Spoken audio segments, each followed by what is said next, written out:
The following Earth Angel Media presentation is brought to you commercial-free as a gratuity from the sponsor producer named after the show. Please consider their message. Find other high-value shows listed at earthangelproject.com. Enjoy the show.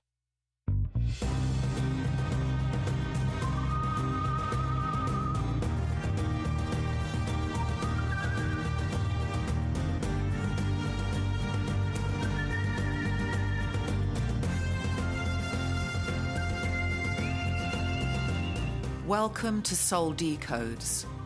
Join us as we wander off the path to find the ideas that fascinate. We talk about spirituality, the mind, the ego, wellness, and hidden history with tips, travels, and tales. Charms for a better life.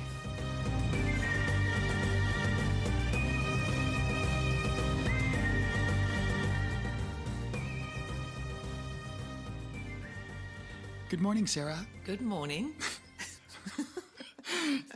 So we've been pre-giggling, everyone. That's why we're giggling out the gate. And welcome, everybody. This is Tia Jolie Phillips and with Sarah Thierry, and we're at Phillips Island. Thanks for joining us again. I think we're at episode 36 or something like that. Good. It's been a lot of fun. It's been a good run. Yeah. I wanted to just see how your week's going. How's your day? Renovating my house, Yeah. and it's slowly coming together, so it's very positive. And I ran a red light the other day. Yeah, And, you're such a criminal.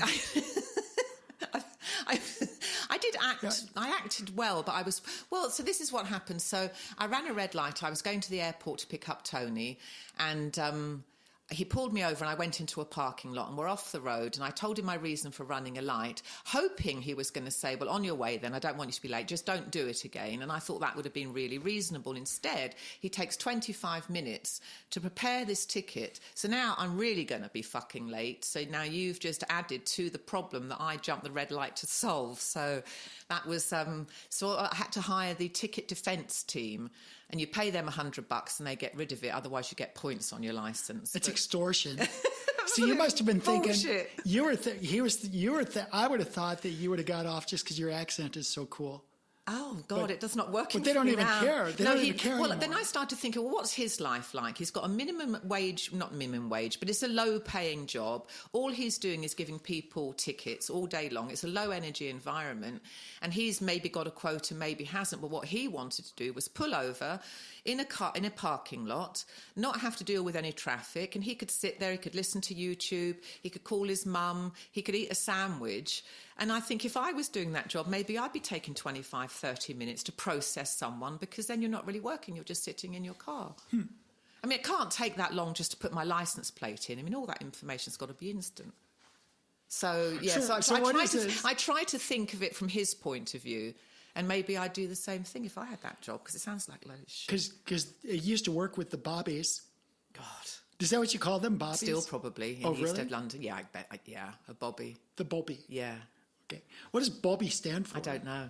Do you know what cop is? What a cop is? Yes, I know. What does it stand for? Constable on patrol. Oh, okay, that's right. It's I a remember. copper. Yeah, copper. Constable Yeah. on patrol. So tell me, okay, this is a good segue, actually, because we can talk about, we wanted to talk about money and value and cash and, different things like that. The government got... But you covered all of them. Well, but that's a good segue because, in my world of we the people common law, you can't, if somebody pulls you over, like say a police officer, police means policy. Yes. And policies are for the corporate America. But I get why we have that law, because we shouldn't jump red lights. I mean, we have to have... So what are you laws. complaining about then? I'm not. I'm trying to sit... I'm not really complaining. I'm trying to see it from every point of view. We have to have laws. They have to be enforced. Well, we don't have to have laws. Well, what the red lights are to The keep red law light, okay. and order on the road. If you had, where I jumped the light at Fifth Street, if you were all allowed to go at the same time, you'd be fucked. There'd just be a big crash in the middle. So we have to have. So you don't think the free market would figure out how to manage people smashing up at intersections? Well, what would you do then? Just let it be a free for all until we worked it out? Well, the way common It just law sounds like chaos to me. The way common law works. Have you ever been to like the Dominican Republic or Saudi Yes. Arabia? I went to That's Punta Cana. chaos. Well, that's poverty and that's not chaos. That's poverty, and that's the basic needs just being met, except for these beautiful hotels. Chaos, specifically in terms of this red light, would be if you don't have them, the roads are going to be absolutely awful. Yeah, I mean, I agree they would be. But you're saying that we need a government in order to tell us how to be civil on the roads. Well, we have to... I don't know, it's not to be civilised, just to keep a certain basic infrastructure working. The lights are supposed to be obeyed. You have certain time. They come here, you turn right, you turn left. I mean, they're a good thing. Without that, everything would be congested and slow. So that's a good law. So have you ever, like, say you're getting home from someplace, it's 2 a.m, you're in the middle of nowhere. Like, I went to flight... That's different. I went to flight school out in, like, my first school was... I went to the Air Force Academy, then I went to flight school. But after flight school, I went into C-141s. And we were in the middle of Altus, Oklahoma. I think they had, at the time, 3 streetlights. Is it very flat there? Oh, there's nothing there. It's just flat? Yeah, there's nothing there.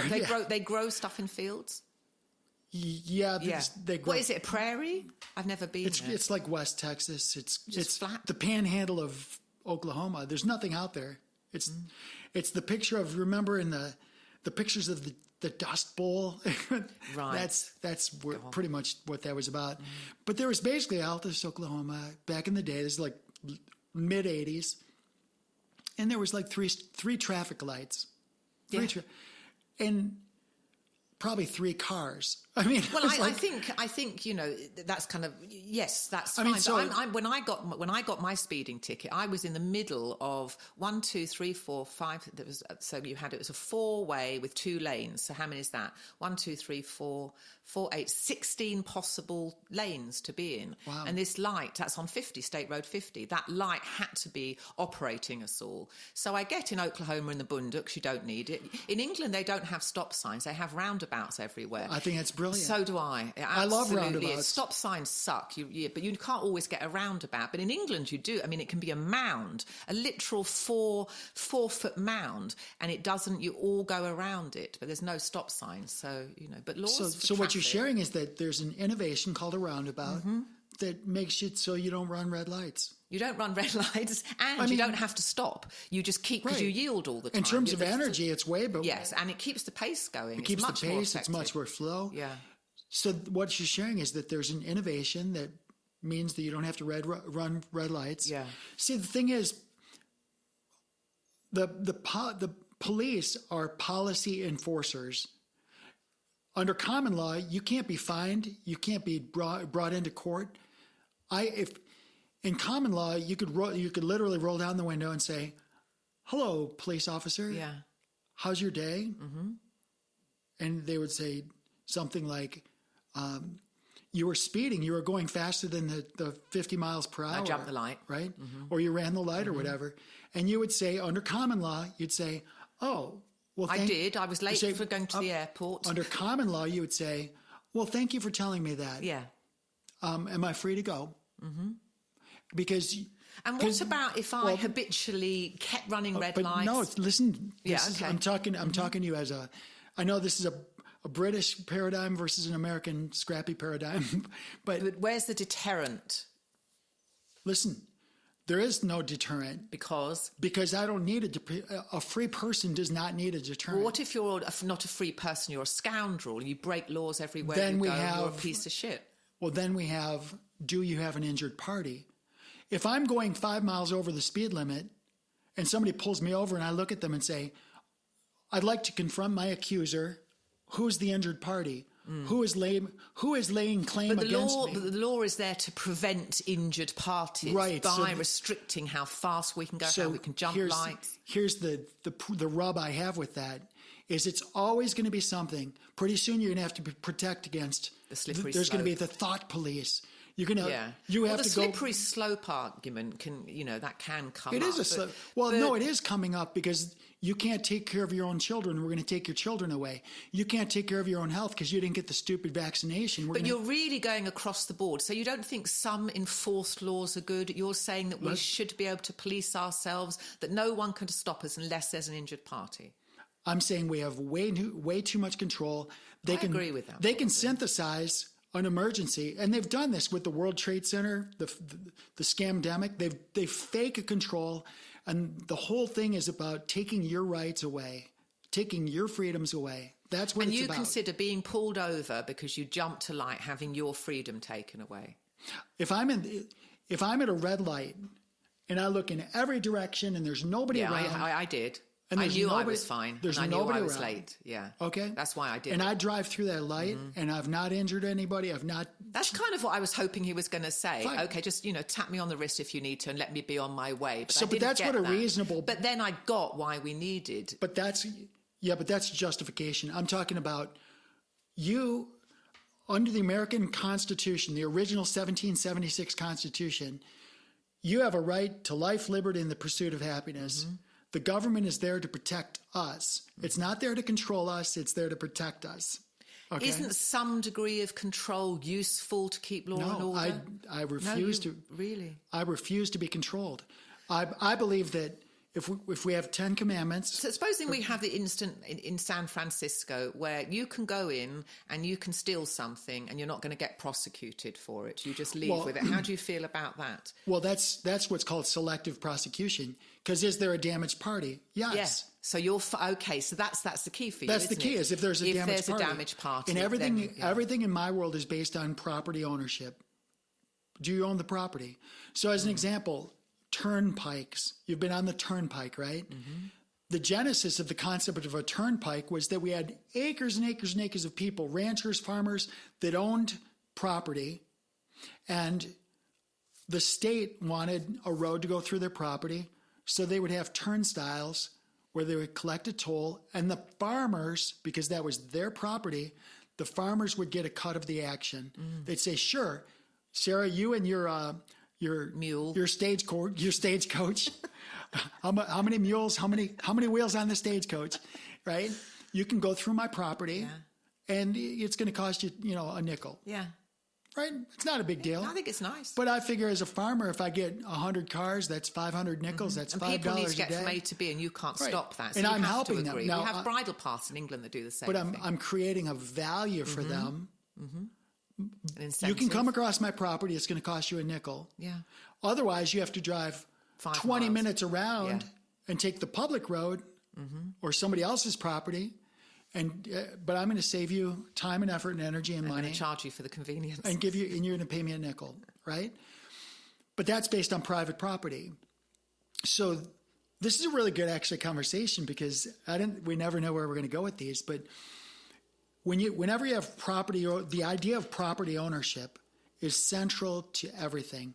So this morning, before you came, I was out picking tomatoes and I had a visitor from next door. And this was bovine. A bovine visitor. And mooed at you. And he's looking You're at like, me. what the fuck do you want? And she's looking at me like, how many feet away was she? Oh, I don't know. I don't know, 30, 40 feet. Okay. It's not a thing. Right up in your face. I love the cows. I love them. I just don't like them eating my stuff. Yeah. Right? Well, she's got to pay a toll before she can do that. I know. Well, actually, that's crossed my mind. But you've got your 10 acres over there. I've got my 15 acres over here. Yes, let's all just live in peace. The grass is greener on your side. I'll come and eat your grass. The grass is greener on your side. So anyway, why are we talking about cows? I don't know. Okay, it's about private property. That's right.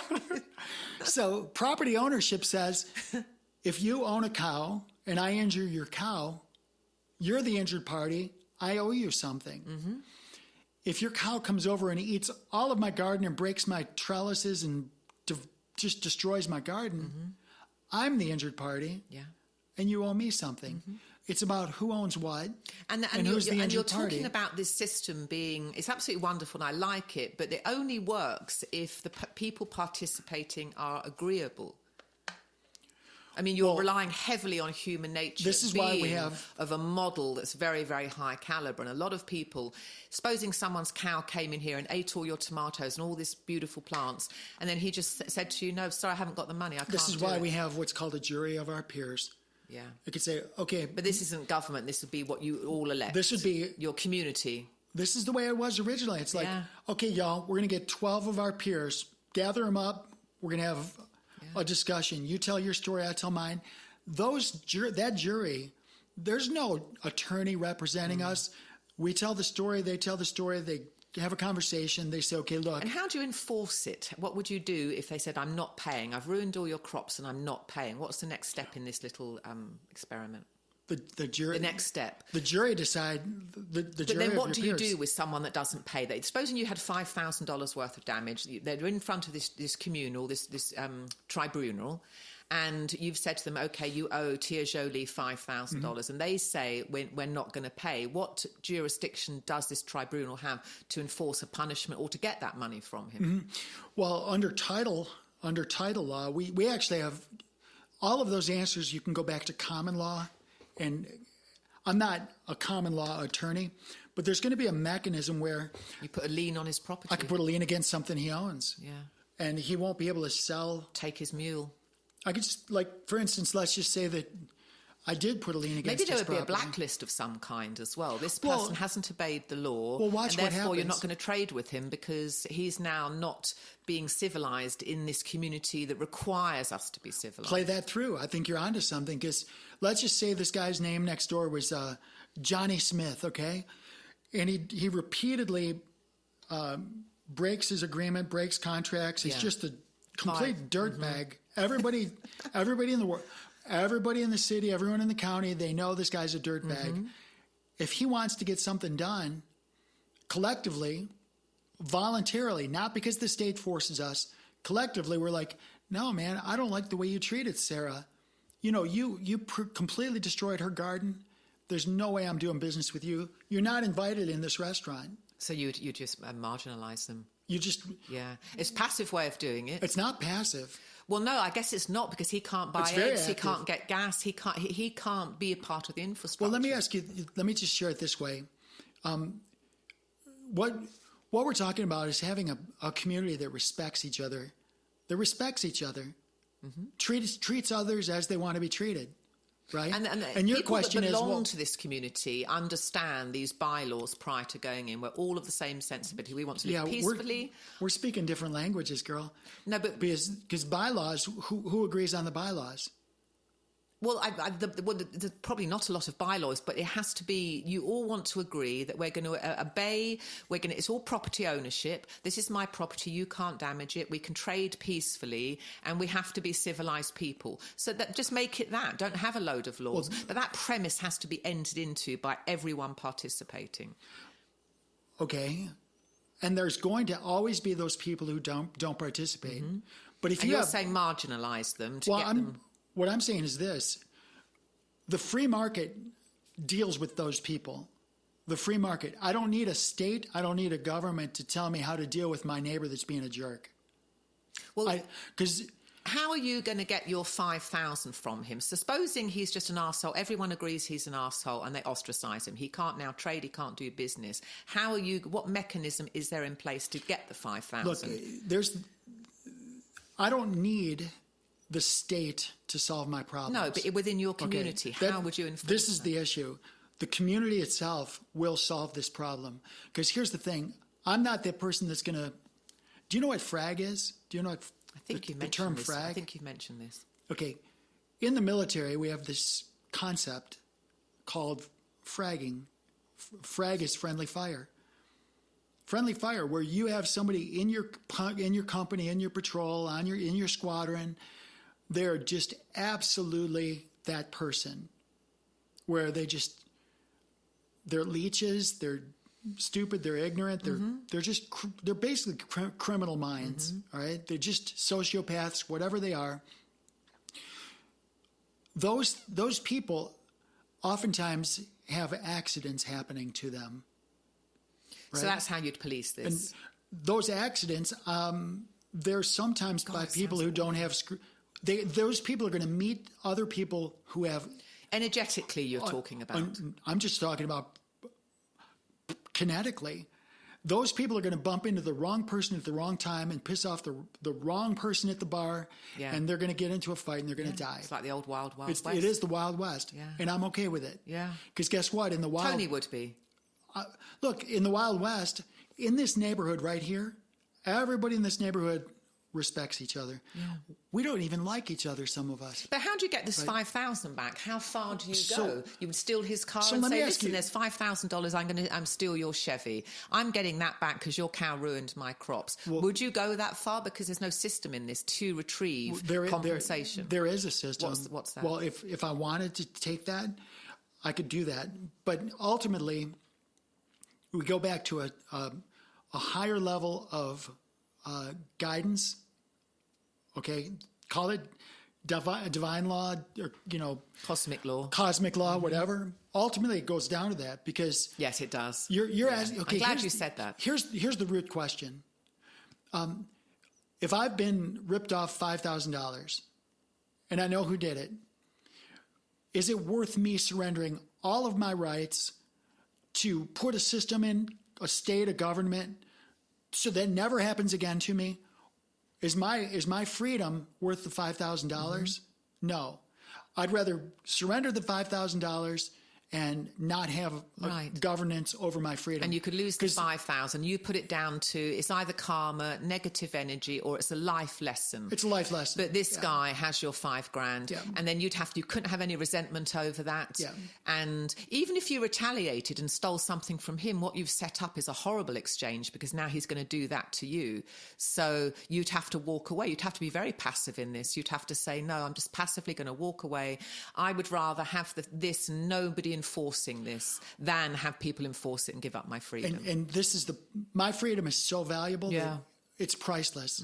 And I would never ask anybody else to give up their freedom to get a police state. Because right now we're in a place where we're at a really, really, we're at a tipping point where there's people who love their government. This is like the slaves loving the master. Tony loves the government. He loves Trump. He loves the Republican Trump's Party. not the government. Yes, see, this is where, he's not on that Right. paradigm at all. Yeah, no. Yeah. Trump is an individual man, and we can have that discussion another time, but the individuals, and this is the thing, you have to see, we the people, individuals, we're the ones that have the right to petition Congress for the redress of our grievances. We have the power, but we've surrendered the power. We've given away the power to the police state. We, the people, can redress Congress. We can petition them to redress grievances. We're at a place now where corporations can go in and sue corporations. Corpus means bodies. Yeah. These are death. They're literally dealers of death, corpus. These are bodies. They're not living in flesh and blood spirits. They're not souls. These transactions that are around us, the police state, this guy pulling you over, he's functioning as a zombie. He's a soulless entity. He's not the injured party. There is no injured party. There's no soul behind that. Nobody was hurt. If you're doing 5 over in the middle of a country and there's nobody hurt and you get a ticket, who's the injured party? There is none. But but the government are using it for revenue. They're going to use it, and they justify it through saying we're keeping you safe. And the government isn't a live entity. They're a dead, soulless. It's a corpus. Yes, it's a corporation. It's a machine. It's a machine, and it's there to loot from we the people because we permit it to happen. But we thought we were agreeing to that so we could have law and order and safety. So that was our intent on allowing that to happen. Let's go down. The ages. Yeah, let's go down to the village level. We talked about this briefly last episode. The minimum in a military, the minimum patrol would be 2 people. When you sleep, because we're talking about sleep. That's right, yeah. We're sleep episode. When you're sleeping, I'm protecting you. When I'm sleeping, you're protecting me. But let's grow beyond 2 of us. Let's just say we have a village of 100 people. Well, now with 100 people, we have 100 different sets of skill. We have some people that are going to be really good at gardening, some at cooking, some at cleaning. Some are good at defending. So we might have 10 people that their only job is to get active and passive defenses for our little village. Their only job is to protect our village. Now, the people that are good at cooking, they feed those people. The people that are good at teach the children. Teach the children. But that's called specialization of labor. But it all depends on everyone having and conforming to the same ideal. What happens when you... It's the rogue people that bother me. Right. I love this idea, by the way, and I'm all for it. I think it's absolutely fantastic. And I like what you're asking. Back to that time, I think it's what a lot of people yearn for. Well, you're asking really good questions. What do you do with that rogue person? Mm-hmm. What do you do with that person? And what you're saying is he's going to, he's going to get kneecapped one night because someone's going to be pissed off with him. Let's just take it to an extreme. Let's just say here's Billy Bob Jones, and he's really skilled with this machete, and he's going to go hacking people, right? Now, we the people, if we convene a jury of our peers and it's like, well, here's the evidence, here's 3 bodies, he's still swinging that machete at people. Yeah, here's 20 people that have watched him do it. And then what if you got the wrong person? It was Billy Bob Jones's brother and you killed the wrong person. So there's always these outlets to say this isn't workable, but I get it. So no. You could say there's a solution for everything you bring up. We're not the first people talking about this. Or implementing. These were all answered very completely. So Billy Bob gets taken out because he's killed 3 people. Okay. And then he just gets buried. And then everyone, and you'll have 3 different people all agreeing to the same thing. Yes, I saw him kill someone. So you have to have eyewitnesses. You're all, okay, we've got this. 3 people agree. You have 3 eyewitnesses and you've got DNA over it, whatever. Then you just take him out. Play this through. First of all of those people, there's going to be eyewitnesses. Our standard in the 1776 America was beyond a reasonable doubt. Yeah. If there's any doubt, if this is his brother, you sure this wasn't his brother that did it? Mm-hmm. Or his, whatever. Then you just have to wait for the next time. You say, well, no, I can't be sure. Because if you're bearing false witness and you're guilty, your peers say, hey, you're bearing false witness. You don't know that wasn't his brother. Now you're going to be the one that's in trouble, right? Yes. So there's a system for all of this. The point is, we get into this slippery slope where, well, what if this? What if this? What if this? What if this? But they're very straw man arguments compared to the bigger picture. Oh, I love that. Listen to you talking logic. Mm-hmm. It's straw man. Mm-hmm. And it's also slippery slope, the logical fallacy of slippery slope. Well, if we let one person speed, the next person's going to speed, and the next person's going to do 100 over in a residential neighborhood. It's like you jumping the light. I jumped that light because I was late. I don't generally do that. I haven't had a ticket for years. So, yes, I did break the law, but I'm not a habitual offender. And, I was late to the airport. It's happened to us all. See, in my world, you didn't break a law. We've come to call those laws, but those are called legal precedents. There's a difference between legal and lawful. Legal means it's part of the corporate structure. That means there's these codes. There's basically the UCC. So from Britain, from London, we had maritime law. Maritime law had these codes. These are the regents and the attorneys. The attorneys are called bar attorneys, right? BAR. Mm-hmm. They're bar certified, right? That stands for British Accreditation Registry. The U.S. American attorneys are controlled by the British Crown, or at least they have been. Yes, that was how it originated.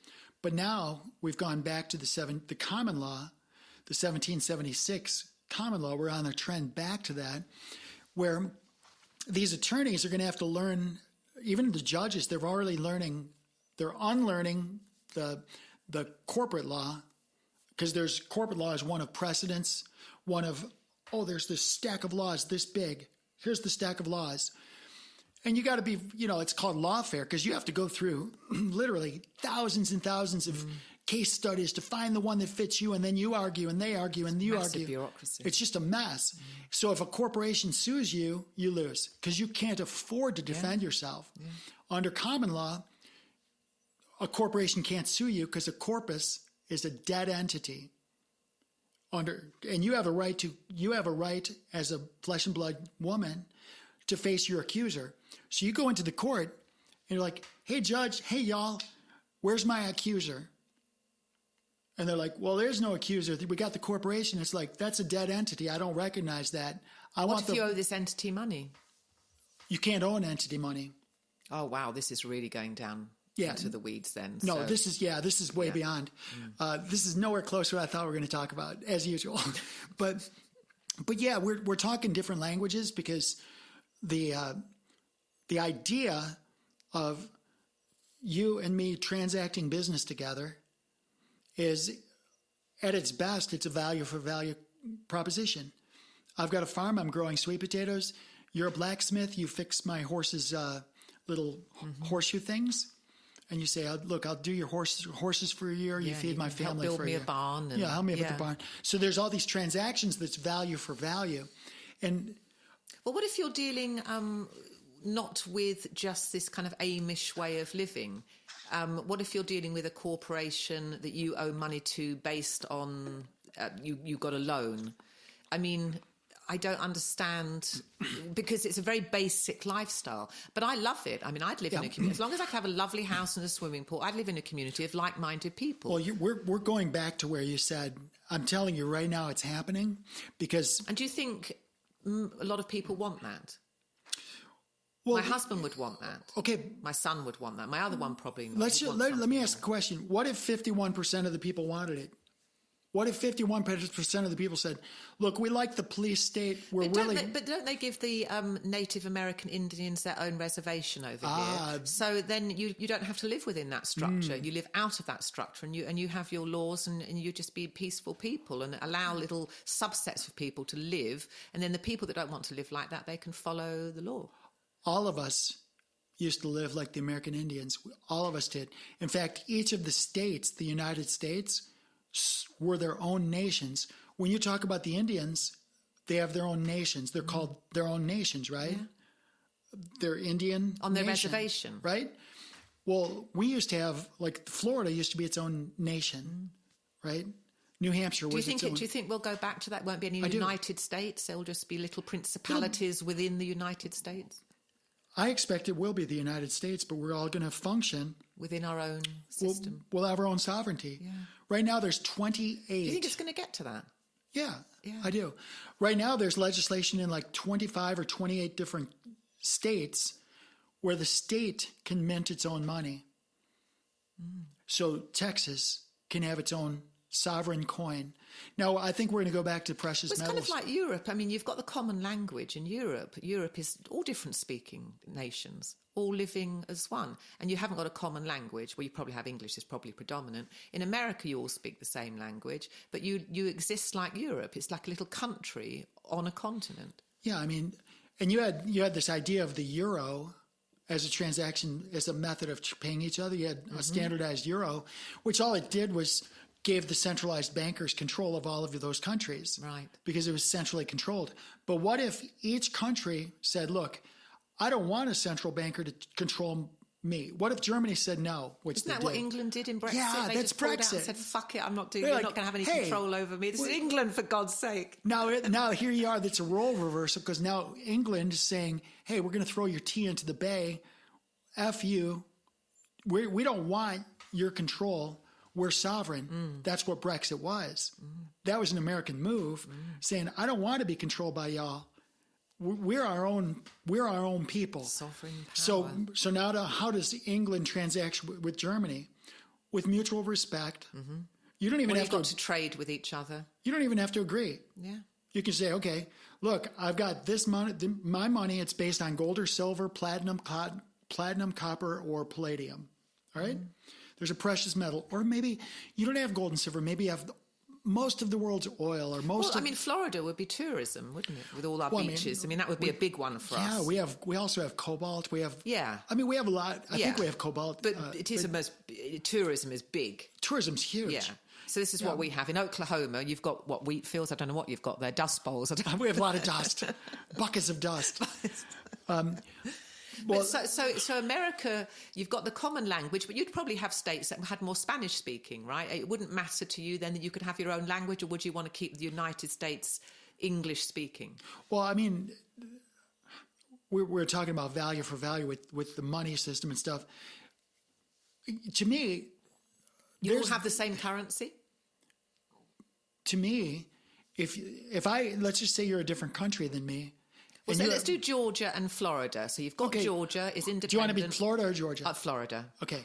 So I have a bunch of peaches.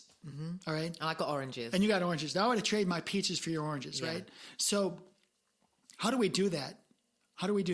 Well, my peaches are out of season with your oranges. So you'd have to... I'll owe you your oranges. So you give me a bunch of oranges, and then when my peaches come in, I ship you. Give me credit. So now you say, this is a good industry. Let's do my neighbors. So you're going to open up and you're going to become a wholesaler for Florida. I'm going to become a wholesaler for Florida peaches in Georgia. You're going to become a wholesaler for Georgia peaches in Florida, right? So we're going to trade commodities on a bigger scale. And now how do we do that? How do we make that happen? Well, I can give you an IOU. Yes, credit. I can give you a credit. And that's Have this between for 6 months. Now, is there anything illegal about that transaction? You're a divine sovereign. You have orchards. I have orchards. Yeah. We're trading commodities across... But the fruit doesn't ripen at the same time, so we have to have... Across state lines, we're trading commodities. Since they ripen at different times... But you're trading commodities, you're not using a currency, though, are you? Okay, so let's talk about that. Because currency, there's a difference between money and currency. Money is a store of value. Currency is a way to trade value, right? So let's just say your crop comes in, oranges come in, you get your wagon and you ship a whole bunch of stuff. I've got a semi-truck full of oranges. Now, I owe you the value of those oranges. So what are my possible solutions? How do I pay you? If you trust me, I can give you an IOU. Yes. If you don't trust me, you're like, say, I'm just some stranger. I just ordered a semi-truck full of your oranges, and you don't know me. You want something of value because you have to be able to do transactions. Trade what the value has to represent what you would lose if you didn't get what you had paid for. Correct. Yeah. Like you have to be able to transact. What does that look like? Well, does it look like an IOU? What does that look like? An IOU is a piece of paper. Well, it could just be a word, couldn't it? I could say, I owe you, and you'll get it in 6 months. And you say, yep, 6 months, fine, Sarah, we're good. And then, but after 6 months, I'm like, I forgot. Or maybe I have a mental issue now. I'm like, I don't even know who you are. Right? God, that's a horrible variable. But it's like, it's possible, right? So where's this value then? That was, how do you protect yourself with... Right. And that the way it is you need something that's a store of value. And what was that be? Piece of gold? Gold, I was going to say gold. Piece of silver? Silver, yeah. Ammunition? Yeah, oil. Feed? Buckets of coal. Tools? Yeah. Tools? Hey, this is my prized heifer. Why don't you just keep it, and then when I deliver the oranges, I'll pick her up. And what if they don't have anything that's worth of anything to you? Why would you transact with them? Right, okay, interesting. I mean, you're a bad business person. If you say, hey, look, here's a... Well, they're just doing it on the fly, thinking, I'll be able to pay you when this crop comes in, and that's how people trade. They might have the intent of paying, so what then they get, break their leg or something. Right, so what the banksters did, because this goes way back to... This dilemma goes way back to the Silk Road.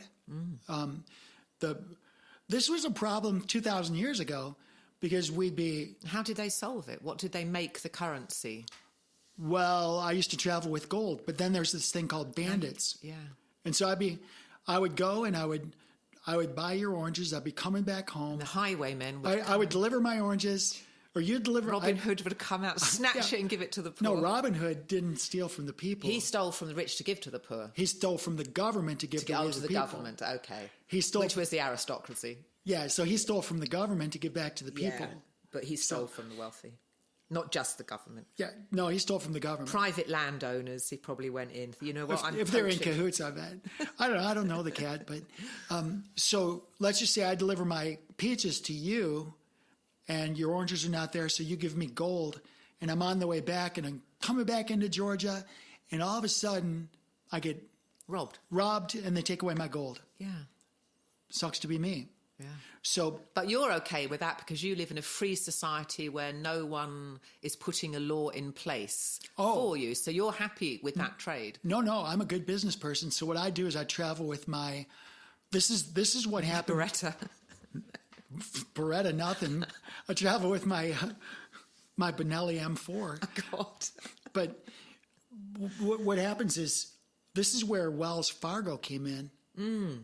When at Wells Fargo, you used to be able to contract, and they would provide security for you. Tony's watching this show on TV, and it's the Tales of Wells Fargo. It's a good program. Yeah, I'm gonna, because he's asked me if I'd watch it with him, so I'm gonna have a look at that. You should do it, because history is alive. It's going to give, yes, and it's going to give me more of a visual on the ideas that you're talking about. Because right now you think the Wild Wild West was all this. You think this unlawful? I just have it in my mind. The Wild Wild West has two things. It was opportunity and gunslingers. Well, there was opportunity and speculation, which was the mysterious, great part of it, and then the other part of it was lawlessness. But to me, the Wild Wild West is innovative, free, speculation, get wealthy, but there's also a lawlessness that went along. So I'm going to ask you. This is just my perception. I'm going to ask you to please just honor Tony and just watch the show. Mm-hmm. I think there's like 6 episodes or something. It's worth it because you're going to start to understand my world. All right. The criminals were not the bandits. Those bandits were hired guns, hired by corporations and by banksters. Because if they can, the whole thing is about stealing control from you. It's about stealing your patents, stealing your ideas, stealing your money, stealing your rights. It's happened for 200 years. And some of us are just sick and tired of it. Yeah. So I'm very curious to get your feedback on I'm curious on that. to look now. It's interesting Because, how this is dovetailed. Yeah, it's just... It was only last week he asked me that, so that's... It's really criminal. I think you should watch it, and it's been probably... I don't know, whenever it came out. I just wonder how many Americans long for a time where there wasn't bureaucracy, wasn't too much government. But it depends how fearful you are. If you live in fear and anxiety every day, I mean, I've got friends that believe that Trump is representing the Fourth Reich, and they think they're going to lose their pensions and lose their social security. Everything's going to go tits up. They're storing food. I mean, if you're living in fear, then perhaps the trade-off is to be overprotective by a government, but they're the very ones causing the fear to begin with. Correct. It's called I mentioned this before, it's called the Hegelian dialectic. Hegelian dialectic. And it's really simple. And the concept is this. I'm going to create a problem. I'm going to force you to react to the problem. And then I'm going to give you the solution to the problem. And I'll end up being wealthy as a result. So here's what I would do. I'd go over, let's just say your neighbor. Let's just say you have a security company. Let's play that out. Mm-hmm. You have a Wells Fargo, you have a security company, right? I'm not saying this would happen. You have to watch the show. But let's just pretend that I have a security company. I hire my guys, put masks on them, and they go and rob your stagecoach. So now, what's that? I create a problem for you because now you have value in transit that's at risk. So now I've created a problem for you. Your reaction is like, holy crap, I got to figure out a way to protect. I'm the one that created the problem by sending in the So guys I've created the in problem. balaclavas. I've created the problem, forced you to react. What is your reaction? I got to solve this. Well, I show up and I'm like, hey, you know what? I've got some retired marshals. They'll travel with you. You just pay me. I pay them. Yeah. I keep a margin. They're happy. You're safe. Everybody's happy. I provide you a solution that suits me at your expense. But I was the one that caused the problem. Problem to begin with. I caused the problem. Yeah, it's mindfuck. And this happens all the time. And the criminals really in this whole thing are the central banksters. And when you follow the money, and this is what's going on with Doge right now. You've heard of Doge. Mm-hmm. For those of you who don't know Doge, it's government efficiency. Well, there's a lot of people. Have they done any good? Have they got rid of the bureaucracy they were hoping for? Is that what they're trying to do? I don't know. Okay, I think what they're trying. Well, that's what they're trying to make the government efficient. Is what the official story is. Okay. I don't know what their story is because I'm not dialed in on the script. Well, this would be mainstream news that they're here to make things efficient and stop unnecessary spending abroad. That's the message. Mm-hmm. It's not about what money is recovered. It's about putting the spotlight on the criminals. The criminals. So what they're doing, if you look what's happening, they're slowly, it's like one every other day, there's another efficiency thing. Oh yeah, what they're doing is they're exposing the money laundering. They're exposing, like even just this past, the 100 days that Trump was talking about, the 100 days. That whole thing, I didn't watch the whole thing, but the parts I watched, all of it, everything was a talking point. And the talking point was not to you and me. It was to these people who absolutely love and adore it's Stockholm syndrome. They love their captors. They love their government. They love the handouts. They love this. They love being controlled so much they can't even think about what it's like to be free anymore, a free person. So what we're doing is we're showing that, look, we're at the precipice here, literally at the precipice. We're about ready to lose everything. I mean everything. So everything being what? Your ability to talk freely with me. Our ability to put this podcast out. We are dangerously close to losing that. And the advantage for the people controlling us is what? That they just bring us to our knees and then we can't live a life the way that we want to? Well, they're just, they'll say, look, we don't appreciate you showing so much leg. It's really not part of the way women should be. And you shouldn't be mouthing off. You should be Sharia law, basically. You should be kissing your husband's foot. And if you're not, what? Sharia law. Yeah. Yeah. And if you're not kissing your husband's foot, he has the right to be baking him a cake. Yeah, you should be in the kitchen, damn it, and take those shoes off. Yeah.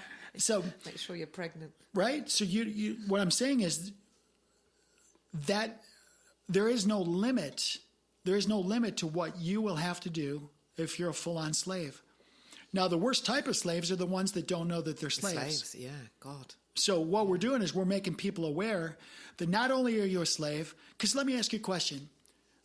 Day to day, what is one thing you can do that doesn't involve a government license or permission or like what's one thing? Like let's just say you came over. I could go out and pick some oranges on a tree that's on the side of the road. Okay. Yeah, could do that. Okay. But other than that, I would need a permit. I'd have to follow a rule. I'd have to sign a form. I have to show ID. Here's an example. Like, let's just say my neighbor came over. It's like, oh man, it's just like, I forgot, the barbershop was closed. Can you just trim my hair? Just trim, just snip, just take a little bit off my back or just shave me a little bit, whatever. Just all I want to do is help my neighbor just trim his hair because it's like in his face or whatever. And he gives gratitude. He says, oh, thanks so much. You really helped me out. Here's $10. I'm in violation of state law. I just violated a state law because I don't have permission to barter with for that commercial transaction. You don't? No, I'm not allowed. You can't barter with your neighbour? I'm accepting money. You couldn't go and take him some peaches and say, can you shave my legs? No, and that's the other part of it. Those are all transactions. Illegal. It's welcome to my world. The IRS code, there's a thing called barter. Well, no one's enforcing that, though. I mean, I must have had a barter with someone in my life. I mean, just I can't because remember any anecdote now, but just because it's not enforceable, right? Okay, doesn't mean that you can't still get illegal. Strung up. Yeah. They're at a place now where they can have every transaction. Like they could literally record this, and I say to you, Sarah, I'll come over and clean your pool. Would you give me some of those passion fruit clippings? And that's just a straight barter. I'm gonna vacuum your pool. You're gonna give me some plant clippings. That's a barter. According to the IRS codes, that's a transaction, and that's taxable. Right. That's a taxable transaction. So we have to declare that. But now, nobody is. If I don't declare that, then what am I, evading taxes? Yeah, so all of this, what we're going to see is this. There are multiple amendments to the Constitution that were never ratified. And the income tax one was one of them. There were multiples. And it's beyond the scope of today. But my hope is that in the next few years, we're going to find out about all the money laundering. Because all money laundering has done is ripped us off, covertly ripped us off. Number two, we're going to find out, people are going to finally learn what is the value of money. The value of money. If I produce something, you're a writer. Let's talk about how many books do you have now? 30 books, 40 books? No, I don't think it's about, 27, I think. Okay, so call it 30 books. Whatever, yeah. So you have these books. Your books bring people joy. They teach people. They enlighten people. They shock people. They help people. Even if they shock people, they bring value. Yes. Your books bring value. Yeah. In my world, there should be a value for value proposition. So you bring value to the world should pay you something. If I get your book, I should give you something. Now you dictate the price on that. So you say, well, this book is $7. This children's book is $7. Now, I can look at that and say, I would determine, well, it's a good book, but it's not worth $7. I'll give you $5. And you'll say, well, no, it's got $7 on there, so that's my price. I'm holding out. Because you're saying this is the value, and I'm saying, well, it's not worth that to me. So I have a choice of not to buy that. Yes, well, someone's determining what they'll be prepared to pay for it. So this is a value for value proposition. So I might say, look, I'll give you $5, and I'll give you a $2 credit on my online website. How's that? And then you'll decide. So this is just transactions between two sovereigns. Everything should be a transaction of value. The problem is that we have people. See, people always say we have to protect our democracy. No, we don't. We have to protect our republic, because if we get to the place where 51% of the people feel the government owes me $50,000 a year, why? Because I was born here. Why not? I'm born in the country. You owe me $50,000. Why 50? Why don't I give you $500,000? Why don't we just print more money and everybody can be millionaires? It doesn't work, because somebody has to put value into the system. Somebody has to grow the sweet potatoes and bring them to the manufacturing facility so they can create sweet potato chips, right? I mean, somebody has to create value somewhere. And what if someone's not capable of creating any value because they're mentally ill, they've broken their leg? I mean, what about the people that can't contribute? How are they left? Do you believe there's a kind person that would help them? Yeah. I do too. Yeah. Because I find it all the time. Like, here's an example. I have a person in my life that's transgressed me. It's an older person, and I've distanced myself from that person, but now that person's having neurological problems in his brain, dementia, and his wife, who's also kind of a dirtbag towards me, in fact, won't even say hello. What I do is I found out about his dementia. This morning. Oh, really? He can't even remember like stuff that happened just the past couple of days.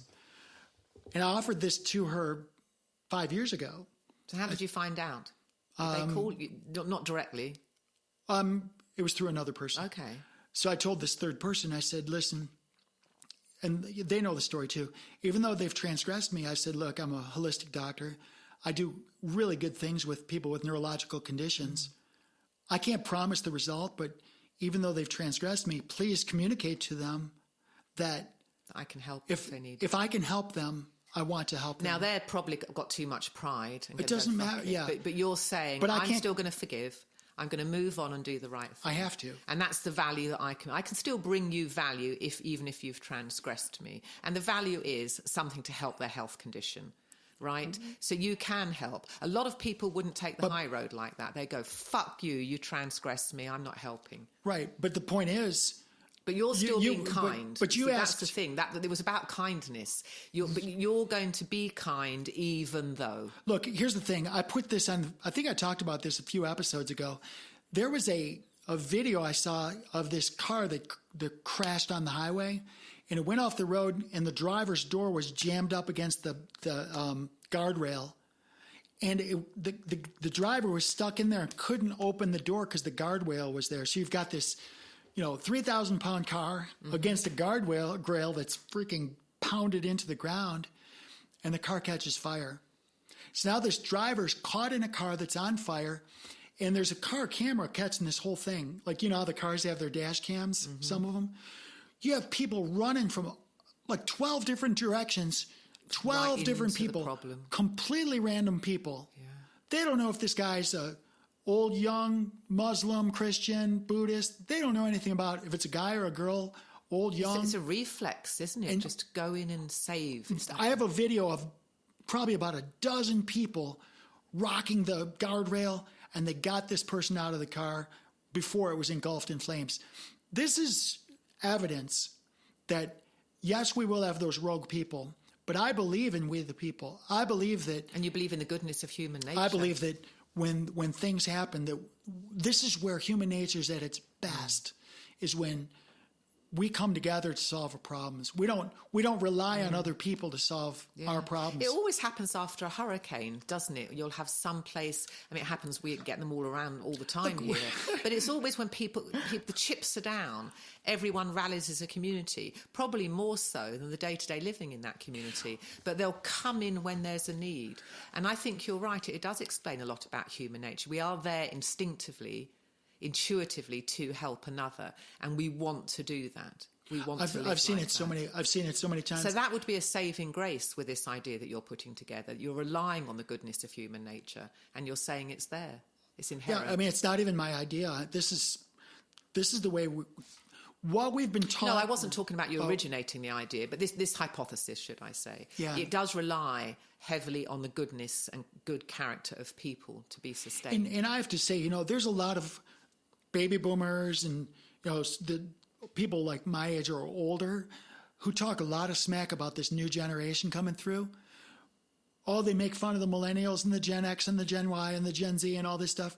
I have to tell you that the generation of people coming up right now are some of the most beautiful, I agree kind, with you. I see it in thoughtful. my own children. They're 28, 30 and 32. And I'm like, my God, you are a way better version than anything I've seen. They're so smart. So smart, but kind and compassionate and thoughtful and getting down into the grit of what the problem is. I feel like there's a bigger, I mean, you've got some, they call them snowflakes, and I understand that. But I think they're a great generation of people making big strides in human progress.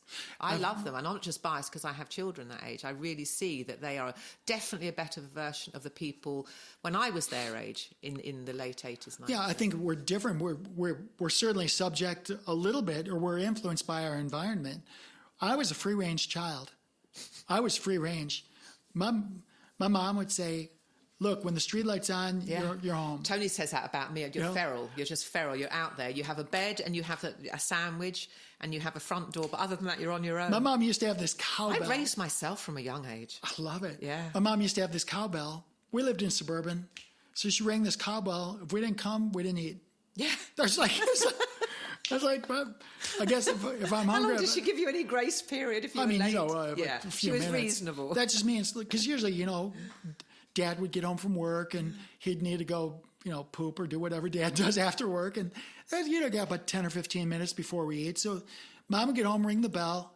That means Dad's home. We got to come in, get cleaned up, whatever, do our homework, whatever we got to do. So basically, the long and short of it is I do have a lot of faith in the next generation of people. I think that collectively we've been through a lot this past few years with the stupid scamdemic and all the lies and the deceit. Those things are coming out. I hear people that are in their 20s and 30s, they know that the Federal Reserve is a criminal syndicate. They know that. It's not federal, it's private. Yeah, my son would say the same thing. It's not, there's no reserves, it's a Ponzi scheme. Yeah. The money is not backed by anything. That's why we're seeing things like, let's find out how much gold there is in Fort Knox. As of December, look at the numbers. Prior to November, the outflows of gold, like China was buying a bunch, all these other countries buying all this gold. Since November 2024, the United States is the sole source importer of gold right now. We're repatriating all of our gold that's been stolen over the years. So I'm excited. I think we're up to a golden age, but it comes down to value. The reason we're not a democracy is because if 51% of the people decide that the government should pay us $1 million a year, then where does that come from? Nobody's adding value. If they decide that you and I shouldn't have a podcast because this freedom is really a threat to their dominance, right? Mm-hmm. Because 49% of us are saying freedom, power to the people, right? Mm-hmm. And 51% says, no, we're going to have a law against that. Yeah. Well, my Constitution says, yeah, except for one thing. We, the people, are collectively individuals, and under a republic form of government, the individual matters. It's not the government. Mm-hmm. The individual is sovereign. Does the individual have to behave themselves? Yes. Do we have to adhere to certain standards? Yes. There'll be penalties if you don't. Right. And who decides that? Well, you're going to a jury of yourself. Your peers? Yeah. A jury of your peers? look, you're always going through this. If you're out on the country road and you're freaking doing 120, some of that is self-critiquing. You're going to hit the deer, and you're no longer going to be doing 120. Mm-hmm. Yeah. Or you'll lose yourself in the car, hit a bit of grass, and then you could wind up around an oak tree. And you're going to end up rolling. Yeah. In Florida, you're going to depart the concrete, be in a pit, roll upside down, and be greeted by some critters. So it's like, and if you put a cosmic belief system over this, energy in, energy out. If you're a good, kind person, you're keeping your inner vibration high, life is going to play out really well. If you're a piece of shit, you are going to get that. It is going to be in your external reality. So for me, it doesn't really matter what goes on here, because external reality is a reflection of what's going on in the human mind. So it all just takes care of itself. Yeah, and I think I love what you said. One step further is that I acknowledge that we're all connected. If I injure Sarah, I'm actually injuring myself. Of course. I'm injured. Oh, you'll be on a low vibration. My neighbor, if I had dementia and I had a holistic doctor next, in my proximity, I would. Do you think they're going to accept your help? No. No. But that's not. I can't. No. I can't control whether they accept it. I can only control my actions. I think it's lovely. I think you're being, like Gandhi said, you're being the change that you want to see. You don't want to be punitive. You want to be kind. You've got something of value, a skill set. Who's Andy? What? You said, who's it? I can't. You said, like Andy said. God, I'd have to play that back. Oh, that's now. okay. No. Okay, so anyway, so I'm being the change. Yeah, Gandhi. It's not Andy. Oh, Gandhi. Oh, okay. Yeah. I thought you said Andy. So you're being the change, and you're not being punitive. You're offering your services. You're being kind. You would like it if someone would do that to you if you were in the same situation. Correct. So, yeah, you're being the change that you want to see, and that's very nice. And that's also keeping your vibration high, because you're doing the right thing ethically and morally, and you're being loving. So that's good for you, and whatever their vibration is going to be playing out in their lives. I think a lot of people, in Scripture talks about doing those things in private. Do those good deeds in private. Yeah. Don't go out there and just say, look at me, I gave to the homeless, I did this. Because you and I, we give to a lot of different things. And we're not putting it on Facebook. We're not telling all. We our talk about friends. funny stories, giving homeless people $20 here and there. Yeah, right. But you're so much more than giving them a bag of nuts or bananas or something. You do way more than most people. Well, I'd hope someone would do that for me. That's my point. I'm just lucky enough that I live. Well, I don't think it's luck, but fortunate enough to know that I can. So I do what I can. Well, this is super cool. I didn't think we'd go down this path. It started off with a speeding ticket. Speeding ticket. Well, bloody hell. You triggered me with the speeding ticket. Is it good? Well, I don't like being told what to do. And if I haven't injured anybody. If I was the cop, I would have said, had I been allowed to, we don't know what rules he has to follow because he's got a dash cam on, so he might have had to do what he did, right? But I would have said, go on, if you go to the airport, you're late for your husband, have a nice evening, and I'd have just paid it forward. I wouldn't have given me a ticket. But he might be subject to different rules. It was the end of the month. It was the end of April. He had to make his quota. Well, he's not going to now. The ticket clinic in Miami are going to make the money. Well, it was probably based on the date. I don't know. It's all a scam anyway. Yeah. Well, this has been fun. Yeah, it's been nice, darling. I appreciate having you in my world. Thanks a lot. Right. Well, thank you. All right, we'll talk to you next time. Talk to you soon. We'll throw me a topic so I can chew on it for the week, and then we'll. Okay. All right. Good. I will. And by the way, for those of you who want to give us topics to talk about, just go to souldecodes.com. You can drop us a note there on the contact page. Sure. I would love for people to say, hey, we want you to talk about errant teenagers. something. How to tune a bass guitar. I don't know. Anything to do with being a soul on this planet, and any questions so we can try and dig through the quagmire of being human and try and find a remedy, because we're decoding the soul, right? So anything to do with being a human being. So it's pretty much game. Everything's fair game. We need to open this further and hopefully eventually have a live audience. And that would be fun. That would be fun. We'll talk about that. Sounds good. Okay, be well. All right, take care.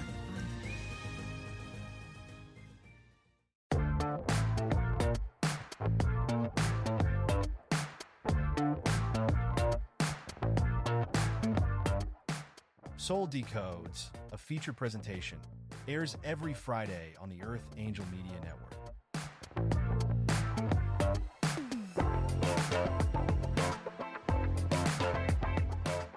This episode of Soul Decodes is sponsored and produced by Live Pure. Optimize your life by taking your health to the next level. Listen now to learn how Live Pure will make your world better.